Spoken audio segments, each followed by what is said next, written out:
We'll get started right at the second half here for those keeping score at home.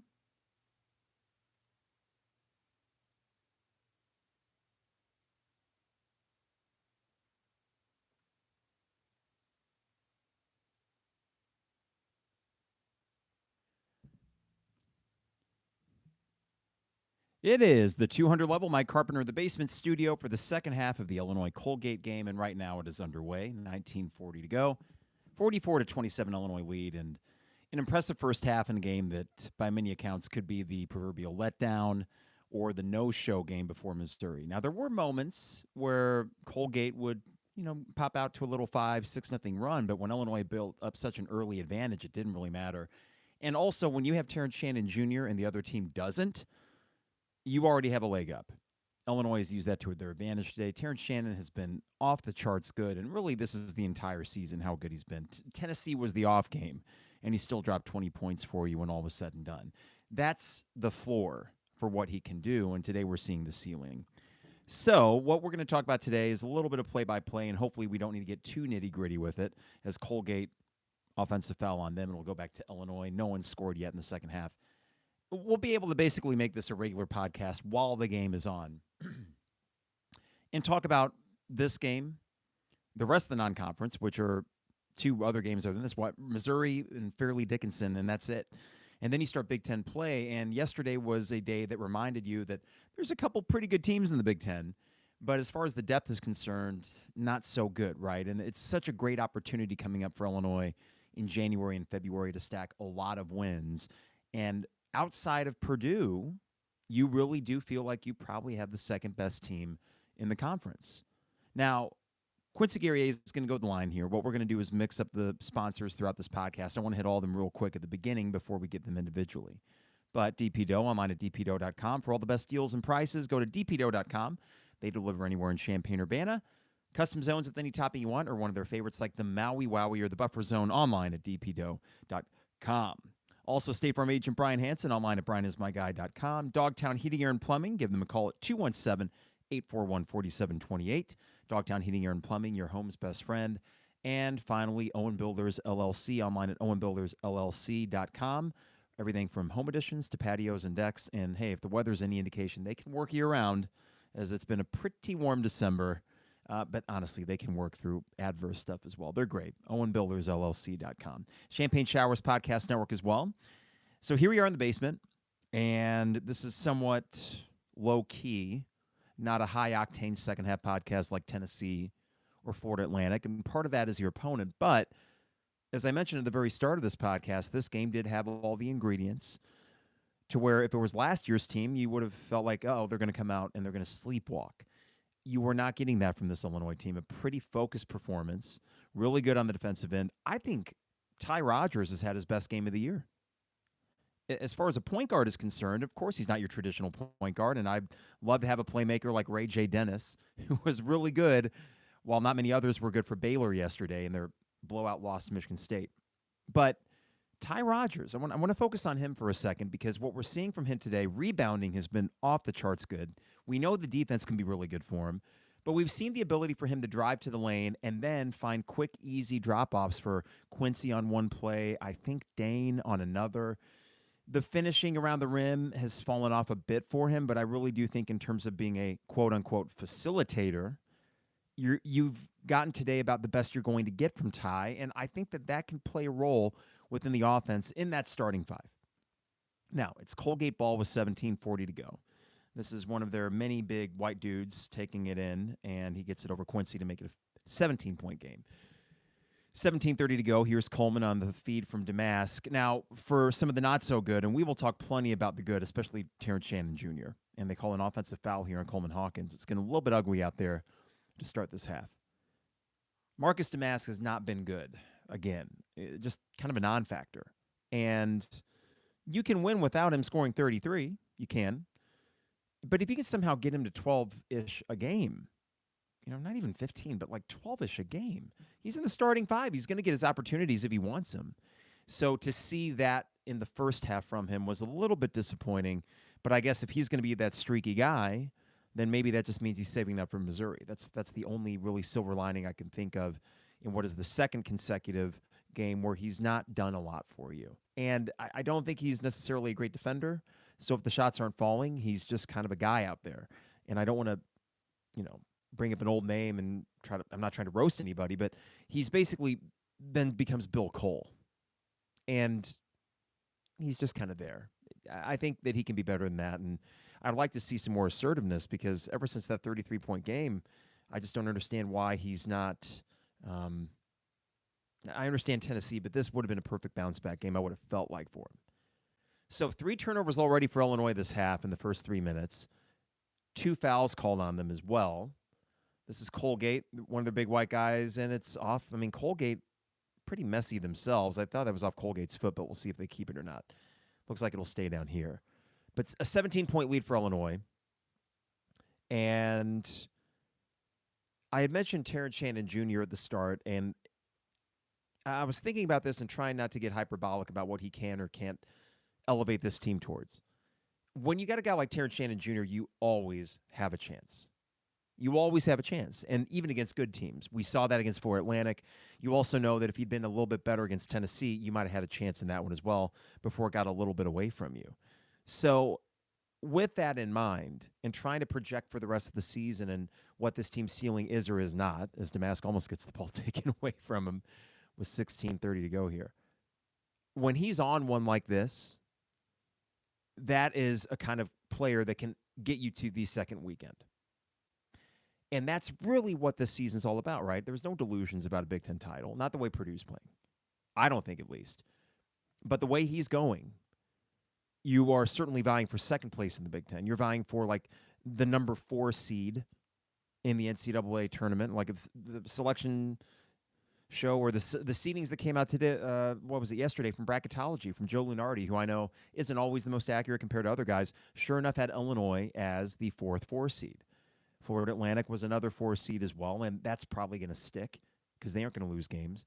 So if you can look at the season as one goal, and that would be second half of the NCAA tournament, the first step in doing that is getting a good seed and getting a good matchup and avoiding having to play a 1 or 2 seed, avoiding having to play like a Tennessee in the second round, which right now they'd be on the 2 line probably based on their resume.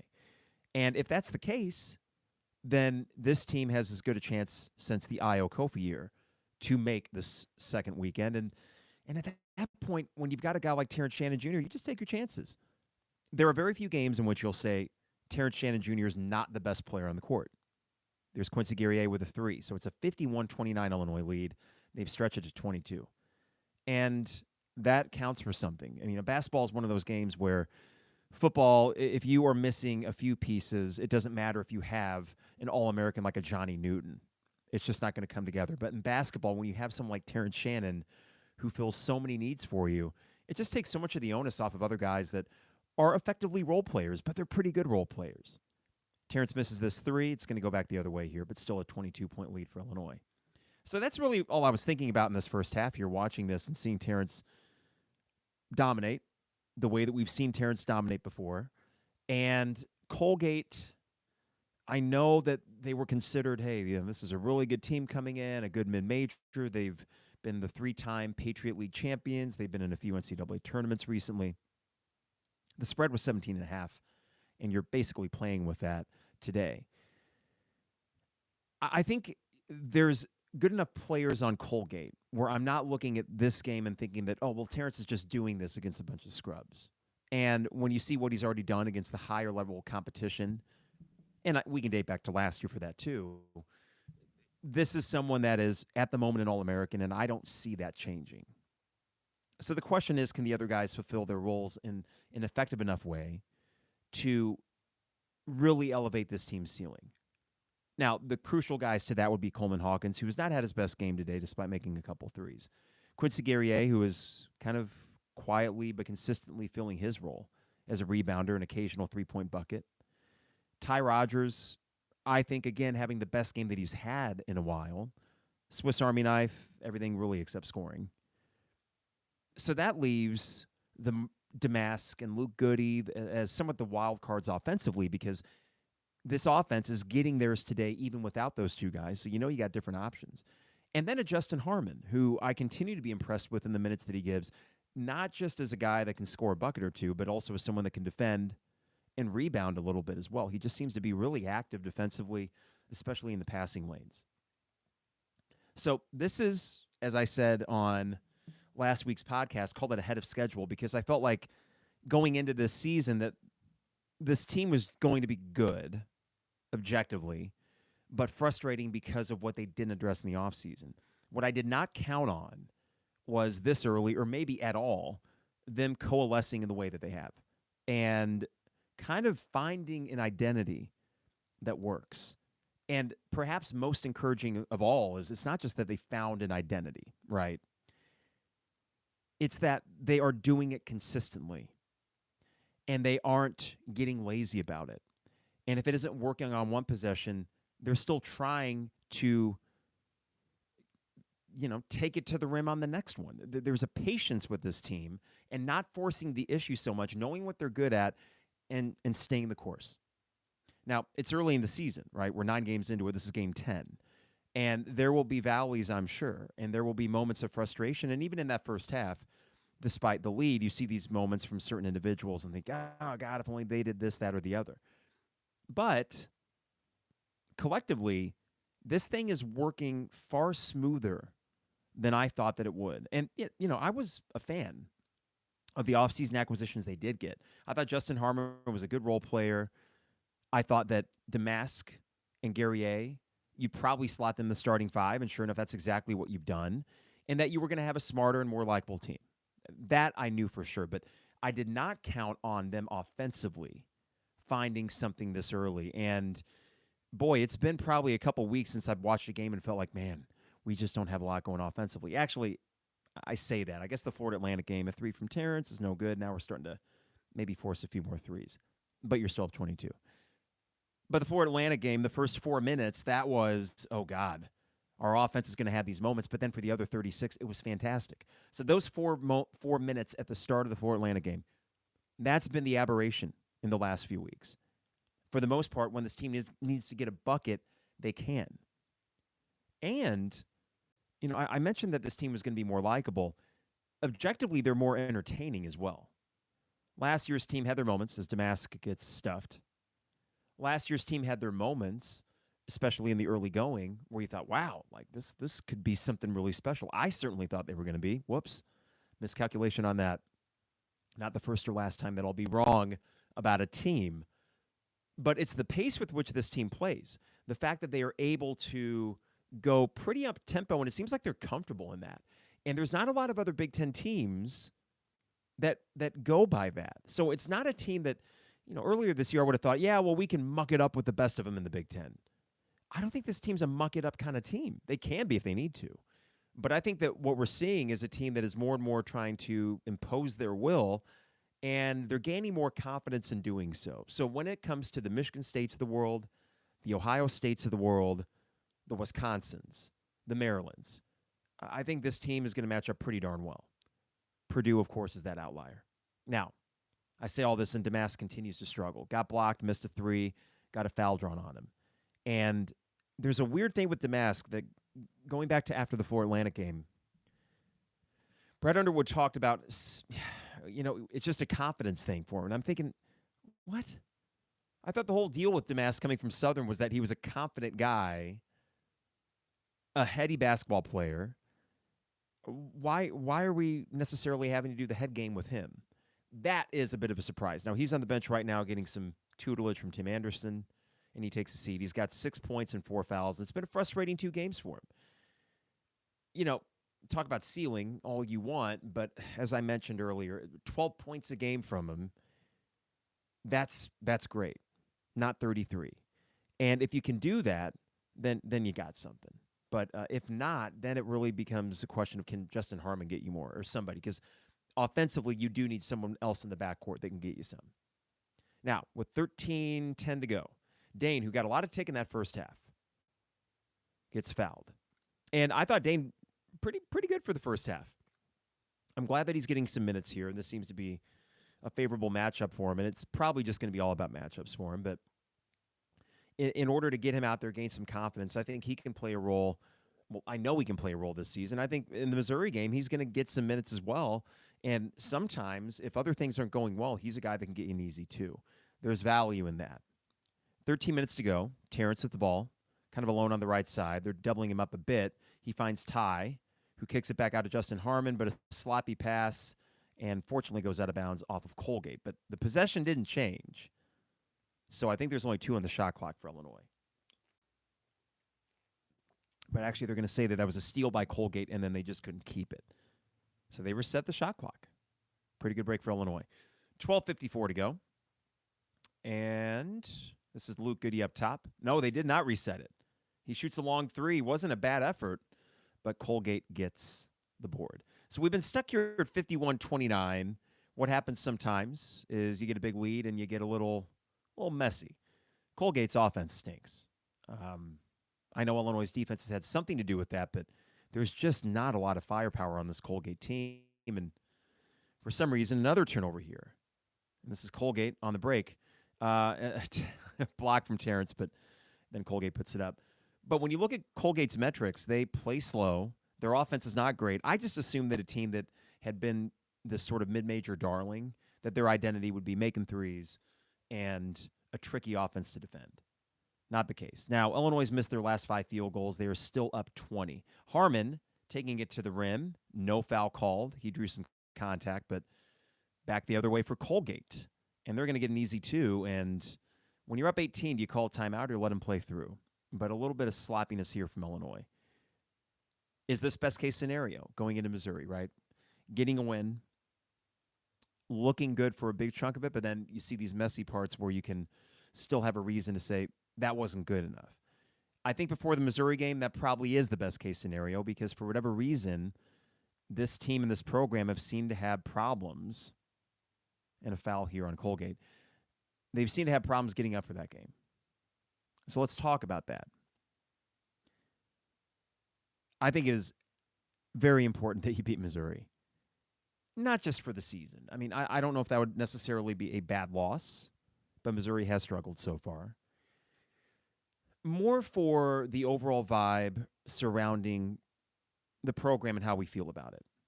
You know, I have tried to compartmentalize and contextualize that game in an appropriate way, which is, yes, it is a rivalry that has some nostalgia for me, but there are, of course, bigger fish to fry. So the year that Iowa and Kofi got the 1 seed, that Missouri game back in December was a bit of an afterthought when you had that good of a Big Ten run. You won the Big Ten tournament title. You accomplished some other things. But in the moment, it sucks. The year that you won the Big Ten title, you also beat Missouri, and I think you beat them handily.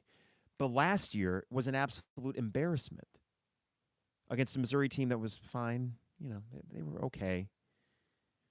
So as far as what it means to me, and I think what it means to Illinois fans, we don't like Missouri, and they don't like us. And in this basketball rivalry, it is one thing we do have a leg up on. I think historically we've won 2 games to every 1 game that they've won in this thing, dating back to 1980.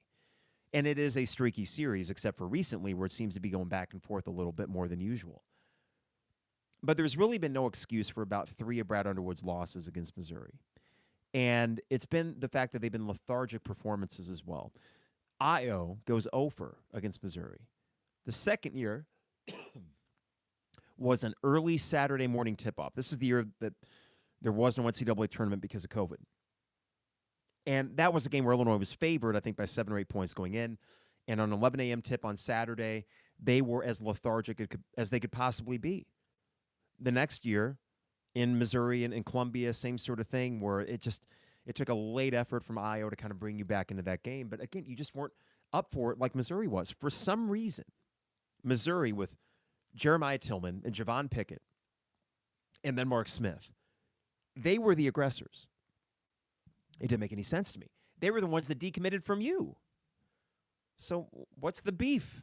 You got greener pastures. You're happier now with Konzo. God, remember him? So why was it that they were the ones playing with a chip on their shoulder? That was something that really kind of frustrated me. Now, this coincided often with the late December, early January swoon, and that is kind of a signature Underwood thing. Excuse me. But even with that taken into account, it's not as if Missouri's been a top 25 caliber team and they've seemed to have your number. So for the nostalgic reasons and for just the objective you should be better reasons, you got to win Friday. And it would be pretty damn disappointing if they didn't, because this team, as I look at them in a vacuum, does not strike me as a team that would come out flat. To their credit, it's probably been the Valparaiso first half since they have come out flat in a game. And they've been remarkably consistent ever since. I mean, effort and focus has not been a huge concern for this Illini team in a way that it was last year, and honestly, even in a way that it was sometimes during the Iowa and Kofi era, where there would be these really weird kind of swoons, even within a game where you thought, where is this team's head at? So this is a game that I think matchup-wise, Illinois has quite the advantage. Size-wise, they have the advantage. And I'd like to think that mentally they do too. I'd like to think that they care more than Missouri this year. We'll find out. I almost get a feeling we'll know within the first media timeout. Did we show up? And to me, that's kind of the first bugaboo to cross is, oh, yeah, Illinois did show up today. And if it does look like that, then I think they're going to win, and it's not going to be that tense of a game because Missouri doesn't have a whole lot of weapons at the moment. But if we come out sleepwalking, then, yeah, guess what? Probably going to be a dogfight. And that would be in what is an opportunity in this, a rare opportunity in this series to lay a beat down on somebody. That would be frustrating. So I wanted to jump ahead to that because as I'm doing this podcast and the play-by-play is not exactly, the focus of it, I figured we could kind of use this as this week's podcast. What I am excited for on Friday in this unseasonably warm week that's coming up, other than Monday will be cold, but then it's warming up. It's going to be warm Christmas, and I'm okay with that. I think we're going to do a garage tailgate podcast, and it'll be the first ever 200 level in which I can smoke a cigar. So my buddy Andrew will be down. I think Isaac may be available for it as well, and we will be with the heaters on, out in the garage, watching the game, having a drink, and smoking a cigar. Coleman with a nice finish. Good Lord. 53-33 there, right as the shot clock expired. So that's the idea for Friday. And it would feel good, right? Just beating Missouri again. That to me is always a nice little upper going into Christmas, and it just gives you a good vibe that you get a ride for that next week until whatever the next non-conference game would be. All right, so we're the under 10 mark here. Coleman looking for a foul but does not get it. Illinois up 18, but offensively have just really stunk the last few minutes after I talked about how good they found an identity. Offensively, they're doing so great. Now, they've been a mess here offensively and a lot of turnovers. In the lineup right now, though, I like. It's basically the starting five with Goody instead of Damask. And, well, watching a game like this and seeing a 4-minute stretch where offensively you've been way out of whack, I'm interested to see this very old lineup that's on the court right now and what they do in the next few possessions. One of the last 12 field goals, and you're still up 18. Coleman with another nice take, a little floater in the lane. I like that game from him. And it does seem like that confidence is growing offensively. He's got 12 points today on 5 of 12 shooting. It's pretty good. All right, so here's Colgate again with 9:10 to go. This is I don't know any of their names. I'm not going to try. I'll be honest, against Missouri, I won't either. I'll just be doing numbers in between puffs of cigar. And a nice finish here from Colgate down low. So they're just basically playing you even here in this half. And this happens sometimes. But again, before Missouri, I don't mind having a little bit of reason for the coaching staff to be angry, even if they got to feign anger, as Quincy Guerrier hits another three to put you up by 21. Illinois today, 7 of 22 from three. Some of them have been forced, and lazy defense on Illinois there, and Guerrier's guy scores on him. He acknowledges with a little tap on his shoulder, my bad. But Underwood is taking a seat on the bench. Has not really been much of a yeller this year. This is Quincy Guerrier in the corner, and he's stepped out. You see, it takes certain plays to actually get under my skin. A 23-year-old not knowing where his foot is, that bothers me. That bothers me and can be very, very frustrating. Below me here, I have the Bears and Browns game on. It's a barn burner, 7-all with a minute to go in the first half. First one to 20 wins. Colgate ball. with 8 minutes to go. Got a media timeout coming up here in just a bit. And shot clock winding down for Colgate, down to 5. Big man on Quincy. Man, this guy looks like Krutwigger from Loyola, and he makes it. Just a scruffy-looking white feller. Not that I say that. I hope that doesn't sound racial. A white guy. But they have a lot of them at Colgate. All right, here we go. 7:40 to go. Coleman with the ball. Up by the top of the key. He's trying to take it in himself. Aggressive offensively, but kicks it back out to Terrence. And he went over and back. Boy, oh boy. Listen, a win is a win, and how good it feels doesn't really matter for a December game. But boy, I will be anxious to see Underwood talking about this afterwards, because that sort of lethargic play has started to sneak back in. Yeah, Billy, I'm not the only one that thought the guy looked like Krutwig. Just PTSD. Shades of 2022, 21. All right, so we've talked about this game. We've talked about Missouri coming up. The Big Ten, as we look at it as a whole. Yesterday, Indiana with a valiant effort, but too bad, so sad. They lose to Kansas at home. I don't think Trey Galloway is going to be going for 28 points in most games for them. So I just don't think Indiana's probably better than, let's say, 5th or 6th in the conference. Couple good bigs, but they were not able to contain Hunter Dickinson.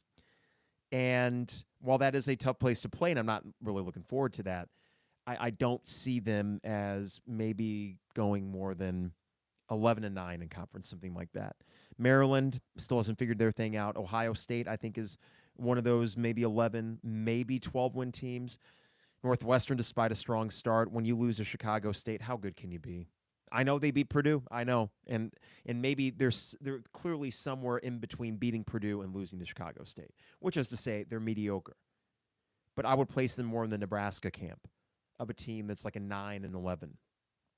Not bad for those programs, but not really someone that worries you.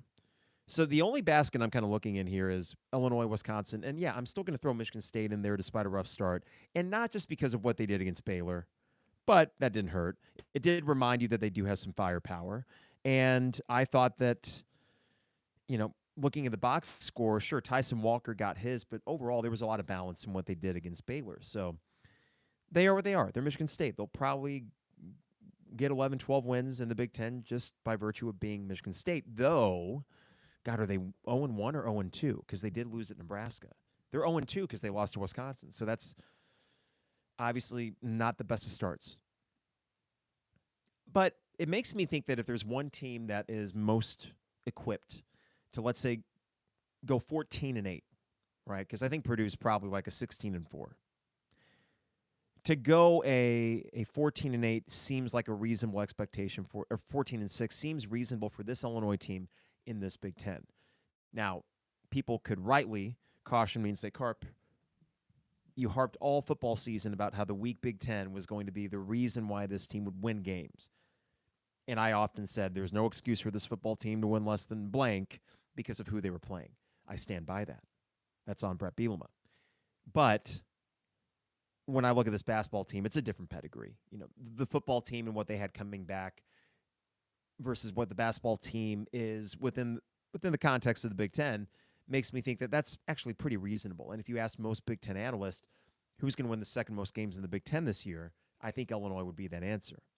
Now, as far as this game is concerned, Illinois was up by as many as 21, and now it's 15. And they're still having to play their starters, except for Luke Goody instead of Damask, and try to, I say close this game out, but string together some good possessions. How about we start with that? Hook shot misses badly from Coleman, and it's going to go the other way. And just a really bad second. I'll be honest, it's been a bad second half. We've been in the 50s here for a long time. And Colgate, meanwhile, has made 5 of their last 5.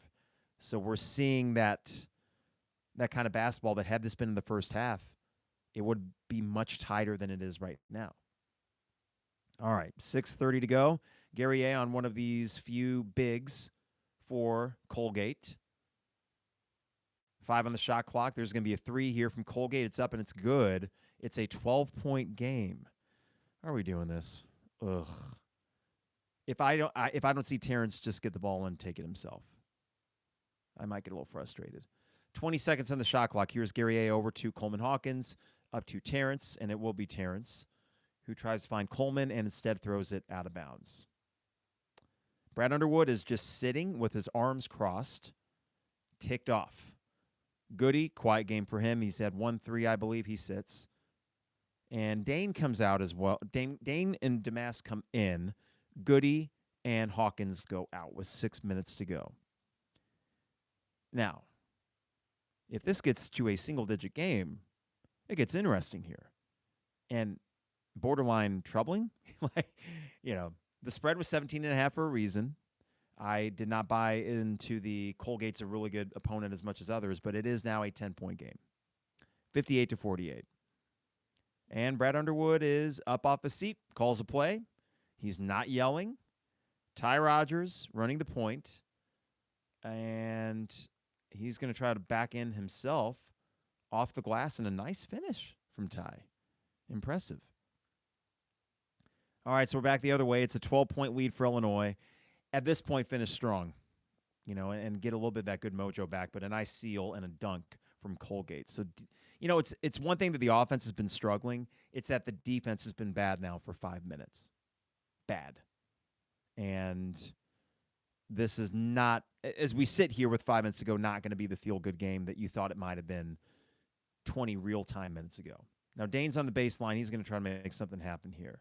A lot of dribbling. Kicks it out to Terrence. Back into Dane. Dane with the hook is no good, and it's going to go the other way. That was an air ball. An air ball on a little hook shot. All right. Good thing I got the Bears on here. That's a little more compelling right now. All right. 4:30 to go. Colgate with the ball. They're going to try to make it a single-digit game and a block, and that might be the 5th block from Terrence today. But I don't understand why it's just not Terrence taking it from now on. Spread 4 corners and let Terrence just go. Oh, Justin Fields going to go for a Hail Mary here. We got anything? It looks like it is an interception. But we're tied up at halftime in Cleveland. Okay. Illinois still on defense with 4:23 to go, and god darn it, we're doing play-by-play for this game. Can you believe it? Colgate. Going to make it a one possession. No, they miss a layup, and it's going the other way. There was an open lane there, so again, too easy of a look for Colgate, but they just miss it badly off the backboard. So it's 60-50 tie over to Damask. It looks like they're calling a play for Damask, but they're kind of closing in on him. And a nice up and in for Damask at a time when he needed one badly to go in. He gets it. 62-50. A little booty ball right there. And now Colgate with the ball again. Ty, great defensively, almost gets the steal. Oh, Terrence almost gets the steal. But now we're going to have a pretty good look open for Colgate. No, Illinois rebounds well defensively there. But that's up and in for Colgate and one. Ty with just a dumb foul. Just slaps the back of his hand. So it's probably going to be, after the timeout and a free throw, a single-digit game. Now, is it Chicken Little, sky is falling? No. Is it aggravating? Yes, it is. And, boy, when I started praising this offense, it sure seemed to take a turn for the worse. But, offense as bad as they've been, now they just can't stop Colgate. And Colgate's not bad, but Missouri's still better. This is essentially the warm-up game for a game that we all really want to win. And priority number 1 is get the win. Priority number 2 is stay healthy. And those are still on the table for today. But for the sort of tertiary goals that you would have, like feel good afterwards, that's not going to happen. What I want to do is take an opportunity real quick, remind you that our sponsors are DPDO, online at dpdo.com. For all the best deals and prices, dpdo.com. State Farm agent Brian Hansen, online at brianismyguy.com. Life, auto, home, business, renters, you name it. Brian is my guy, and he can be your guy as well at brianismyguy.com. Also, Dogtown Heating, Air, and Plumbing. Give them a call at 217-841-4728. And our furnace burned like a kitten. Why? Because the folks at Dogtown came in, they inspected it, and it is just tip-top. We got an old HVAC system, too, and they did a few things with it to really get it working at its optimal level. So They are our HVAC people. They can be yours as well at Dogtown Heating, Air, and Plumbing. Finally, Owen Builders, online at owenbuildersllc.com for home additions, patios, and decks. Check out a gallery of their work online at owenbuildersllc.com, and you can get a free quote as well. Champagne Showers Podcast Network as well. We got one more segment coming up here, and just win. That's really all it is. Just win the game. Maybe there's value in kind of, you played your way into this, but having to play your way out of it, right? Having to play your way out of this pickle that you've caused. And, hey, I'm trying to find the silver linings. It's Christmas season. That's what it's all about. Can't tell if we got a frozen screen here or not. Nope, we're back. Thank goodness. So Illinois started the game on a 14-0 run, but in the second half, Colgate has made 11 of their last 14 shots. And these are not that well contested. So if you want to find a gripe other than the offense and the messiness there, it's been bad defense. And boy, yeah, it should be. I would hope it's a productive week in practice. What I hope this does not turn into is the late December swoon, which also would mean a Braggin Rights loss. Here's the thing.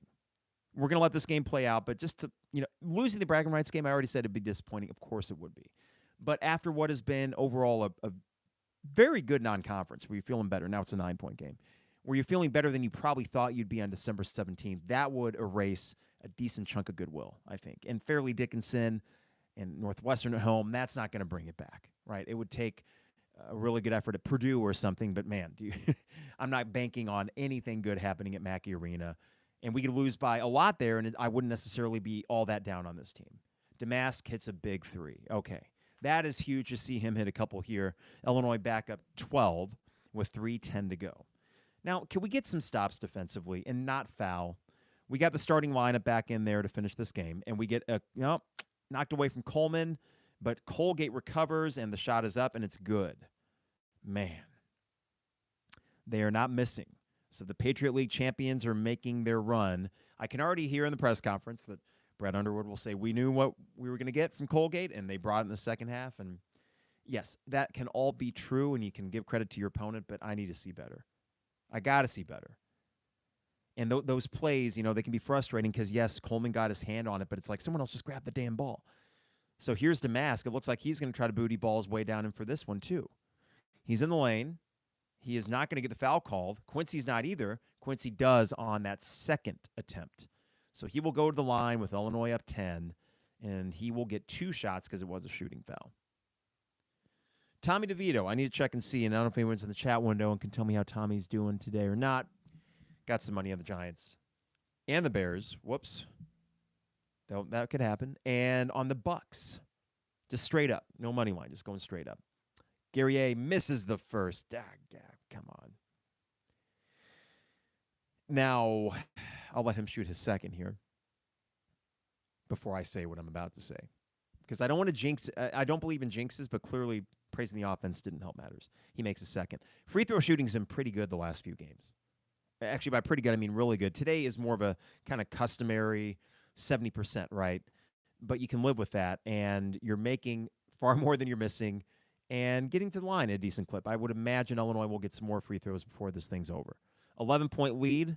Coleman on one of these scruffy, Cretwig-looking guys for Colgate, who misses it. Great D from Coleman. Contested it, and no foul either. So Illinois ball under 2 with an 11-point lead. Get a bucket, and then you probably can wrap this thing up. So this is going to be Damask. And it seems like they're calling plays to try to get Damask back into his element offensively. Lazy pass from Coleman, but fortunately Damask got it. This is going to be up and in, and nice little ball movement there from Ty, especially finding Coleman on the break. Again, Ty, as far as point guard duties today, has looked, I think, the best he has all year. All right, here's Colgate. I keep wanting to say Loyola because they're red and they're pesky. And they make that, no foul, and a timeout for Colgate. 11-point Illinois lead with 1:24 to go. All right, so here's the schedule for the – I started this podcast thinking, well, I'll do second half reaction and then do one later this week. But with the game on Friday and Everyone doing Christmas stuff here, there, a bunch of holiday parties and all that. Listen, our minds are in Christmas mode. So what we're going to do is this podcast. We will do a live podcast on Friday as well. And I'm sure you will be imbibing. Maybe if you're a cigar smoker, you can find a heated area to have a cigar, as we have a cigar, watching Illinois, Missouri. And you see, the good thing about that is you get in a good frame of mind where even if they don't win, you're still having a good time. You're having a drink and you're having a cigar. Can't be bad, could it? And then before you know it, it's Christmas time. So after that Missouri game, probably we'll take that week off until the Fairleigh Dickinson game, and then it's New Year's. So the holiday season, we got probably 3 more before the year's up. And if you were to tell me right now that this Illinois team can go into 2024 10-2, that's really good. That's really good. And it'd be 2 losses to a Marquette and Tennessee team that right now, if the tournament was today, would probably be 2 seeds in the NCAA tournament. And you showed in those games that you can hang. Now, the question is, can you improve to the degree that those teams will improve? And that's if things unfold the way that they should, I think, with this team, getting a 4 or 5 seed, you wouldn't have to answer that question until the second weekend. That's the big goal, I think, for this team. Where'd my coffee go? I had one down here. I really want to sip, but I can't find the damn thing. Guess it's just water. All right. When we get back, there's about 1:20 to go.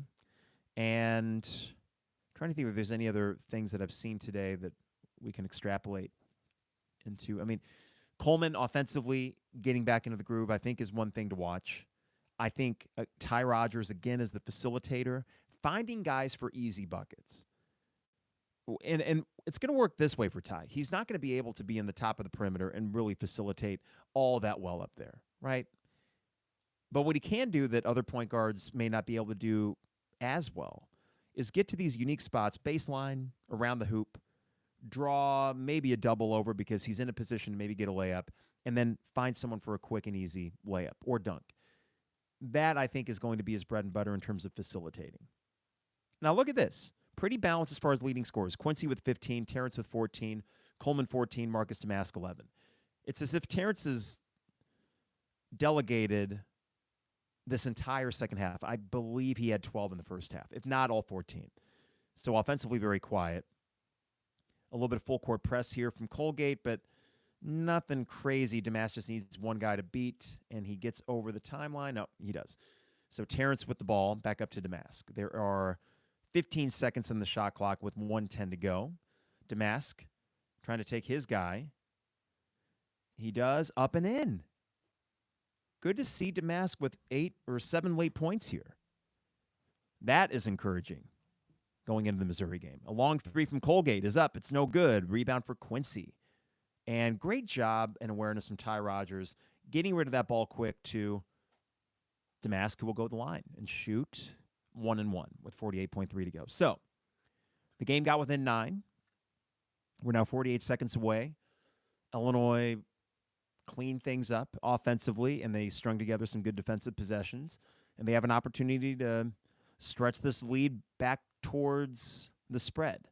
There are many people in Vegas right now that are anxiously watching. Can Illinois somehow extend a 13-point lead to 18 before this thing's over? Going to have to make some free throws. Damask makes the first. 14-point Illinois lead. Okay. So what's the story going to be for this game? I think closing it strong will make us look at that run by Colgate as, okay, you got the bad stuff out of your system. I think a strong, focused finish will make you feel even better about the Missouri game. Now, what carryover effect is there? I don't know. But I think this team finding different ways to win games or close out games as much as you can in the early going is valuable. And another miss from Colgate. They will foul Damask, will they? Or are they just going to trap here?